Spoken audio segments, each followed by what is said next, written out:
अस्सलाम वालेकुम भाई, मैं यहाँ पहुँच चुका हूँ। ये गाड़ी है, देख सकते हैं।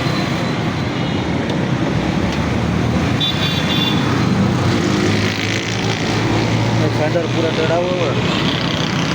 नबील कौन या नबील? ये गाड़ी है नबील हाजी साहब है ना?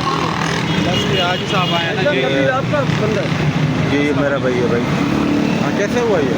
हाजी साहब गनी साहब हम खड़े थे ये सिग्नल पे ना, हाँ तो मेरी गाड़ी राइट हैंड भी थी और ये जो इनकी आइसक्रीम वाली मज़ा थी ये बीच में खड़ी थी। ठीक है। अभी सिग्नल नहीं खुला था ना, हाँ सिग्नल पे खड़े हुए थे। अच्छा, तो इनको पता नहीं पुलिस वाले ने इशारा किया या वाला आलम क्या इनको, मतलब वो अभी सिग्नल खुला ही नहीं था।